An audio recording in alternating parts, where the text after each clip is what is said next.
When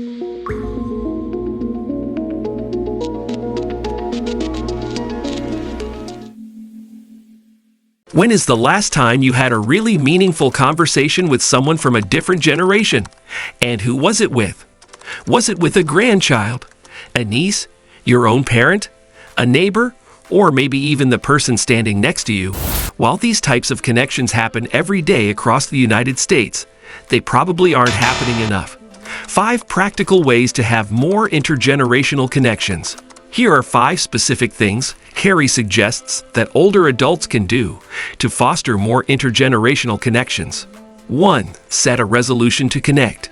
At this time of year, many people focus on making healthy resolutions about nutrition or exercise. But Carrie recommends you create a connection intention. That's actually very important for your health too. Set a goal for how often you will connect with someone from a different generation. Brainstorm a few ways to do this, and then pick one and commit to it. For instance, you could commit to sending one handwritten letter or postcard per month to someone younger or older in your family. Setting an intention to connect will benefit you and also the recipient of the connection. And be sure to consider creating a reminder in your phone or writing it down in your calendar.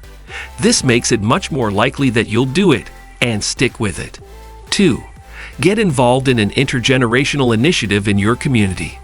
Another great option is to look for intergenerational initiatives in your community. For example, many primary schools welcome the participation of grandparents or older adults as volunteers in the classroom. Generations United, a not-for-profit focused on intergenerational programs, policies, and strategies, has cataloged over 700 programs across the U.S. You can check out the directory here to see if there are programs you can volunteer within your local area. Encore.org is another organization worth checking out, as they focus on leveraging the skills and talents of experienced adults to improve communities around the world. 3. Make efforts to strike up conversations with someone from a different generation. This could be something to try at your next family gathering. Make a special effort to learn something you didn't know about a person from a different generation.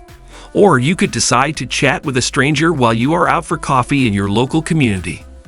When doing this, Carrie recommends you be sure to do a lot of listening.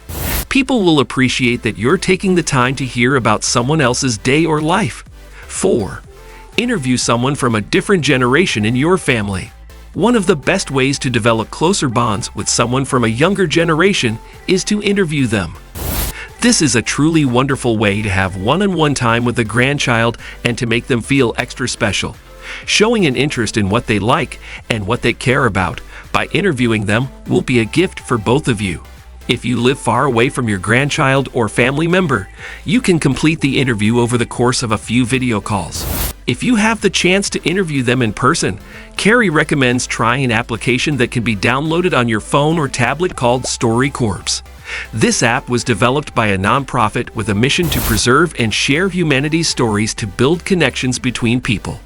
It allows you to record the interview, provides example questions, and records the interview, all within the application. 5. Plan a trip with a member of your family from a different generation. Skip-gen travel with grandchildren is becoming more popular, and for good reason. But you could also plan a trip with a nephew or niece or other younger family member.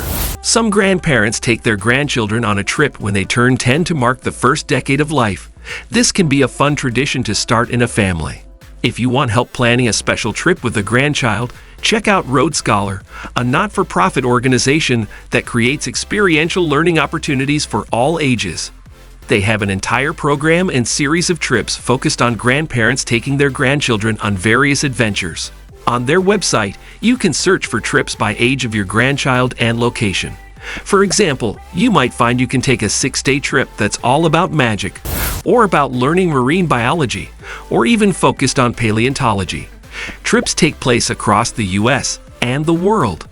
What will you do next to connect with a different generation? As Carrie and I discuss in the podcast, there are just so many advantages to fostering more connections between generations. It's good for health, it's good for families, it's good for communities, and it's good for society.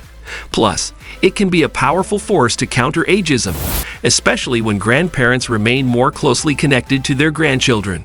If you enjoyed this video, don't forget to give it a thumbs up and subscribe to our channel.